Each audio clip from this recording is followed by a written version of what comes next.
When I discovered Facebook, little did I realize how addictive this social internet site could become.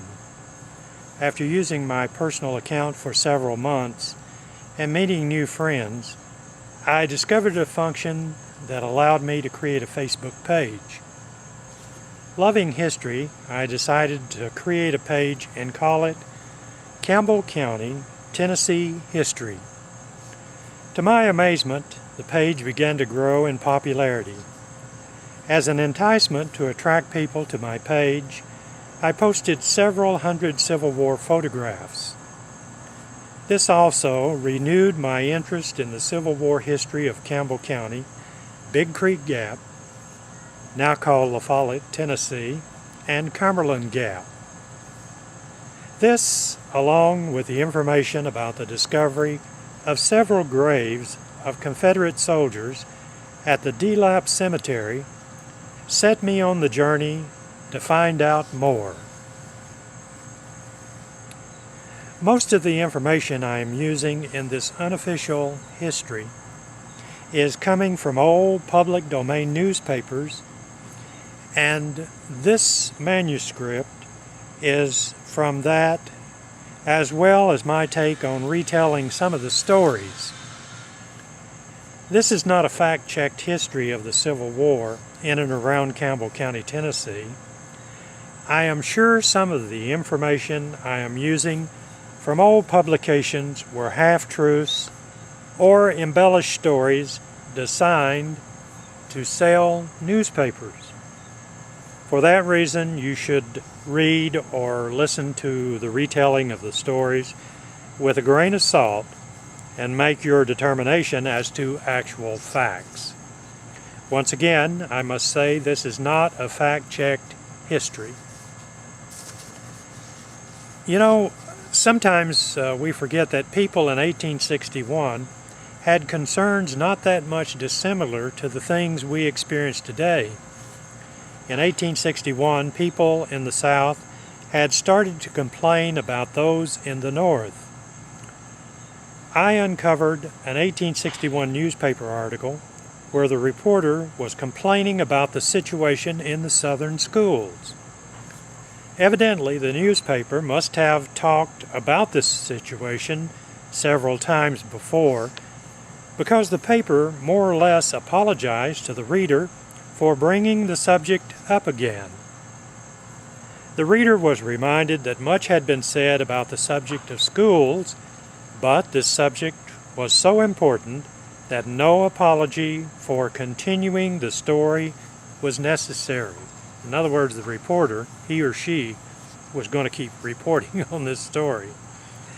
It was the duty of the newspaper to bring this up as a public notice. This is from the article. It was the duty of the newspaper to bring this up as a public notice of a problem in the Southern schools. The newspaper was assuming the readers were deeply involved in the story, and they may or may not have been. A Mr. Montague, who for several years was employed at the Horn School, Nashville, Tennessee, had recently returned to his northern home in Lockport, New York. Mr. Montague was writing articles for publication slandering Southern people. It was very upsetting that he lived several years in Tennessee, making good wages and representing himself as a good Southern man. Now that he was back among his Northern friends, he was reviling Southern men. It was disconcerting that he would do this as he was still reaping the fruits of Southern patronage. As I read through this article, it appeared the thought of widespread Northern influence in the schools had mushroomed into a problem. The paper was reporting, in Mr. Montague's case, that this was only one in thousands of such stories. As I read this story, I was thinking it was probably an exaggeration of the problem, but you could feel in it the fever of concern that began to increase against the North. The paper was warning people if they continued to employ Northerners as teachers, they could expect more slanders against the South. Apart from the obvious reason why they should employ only those who are reared in the South or are fully imbued with Southern principles, they believed it was part of a sinister plan. They were convinced the Northern enemies were sending people to the South to teach school, but really to teach their odious doctrines and disseminate their treasonable work. The paper was convinced that Northerners came south to corrupt the minds of the rising generation. Southern youth want neither their manners, habits, nor principles corrupted, and the best way to guard against that is to keep Northerners out of the schools and colleges. People were starting to look to material in the South in which to fill the places, the institutions, from the humble log hut to the proudest and most stately college building. People were reminded that they were not doing enough to build up Southern institutions of learning. Those in position of leadership were not as careful and guarded as they should have been. During 1861, people were being reminded to begin anew and turn over a new leaf, to write a new chapter in Southern history, and take a step toward Southern independence. Excuse me. This, then, was just a sampling of the total dislike for the North in 1861, and it was part of the daily discourse that increased each day. It was inevitable. The war between the states was unavoidable, and I believe people in the North and South ideologically hated each other. Their ideologies were as separate as anything in the history of man, but it was not the first time, nor would it be the last. I wish I had a teleprompter, but I don't. During this time, secession was the topic of discussion and had even entered areas like mail. And this is one of the strange things that I uncovered. The Confederate States had taken over the mails of Tennessee, and for a short time, until the various branches of the service became familiarized to the new order of things, some derangements ensued, but the citizens were urged to be patient until the kinks were worked out. The people were reminded that postal charges would be necessary on all mailable matter. In order to make the department self-sustaining, the price of letters had been raised to 5 and 10 cents, which seems like a lot of money in 1861.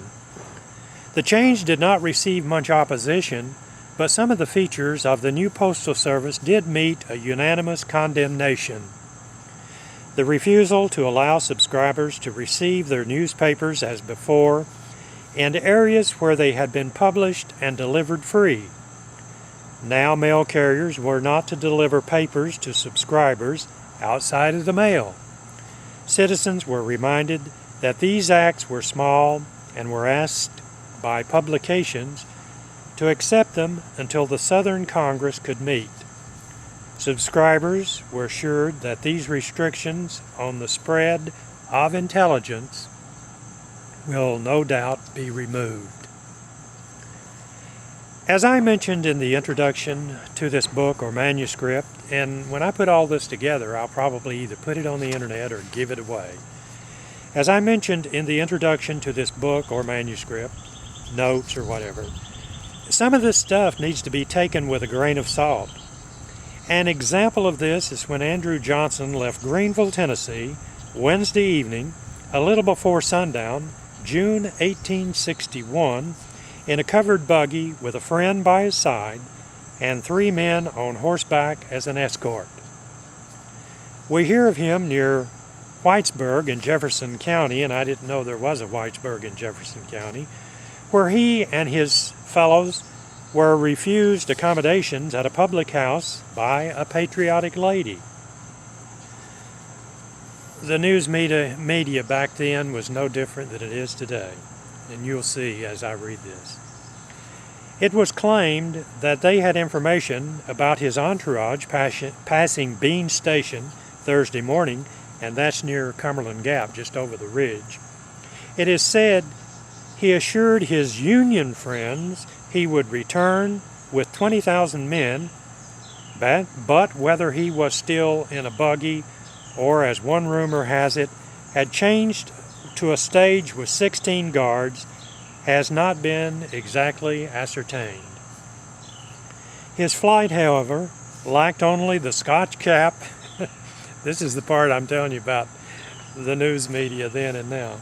It says his flight, however, lacked only the Scotch cap and military cloak to make it as notable as the memorable escape of his master Abraham, and everybody knows that story. The newspaper article goes on to say Johnson was gone like a culprit, sneaking through the mountains to advise the enemies of the South to come and devastate his own country and slay its inhabitants.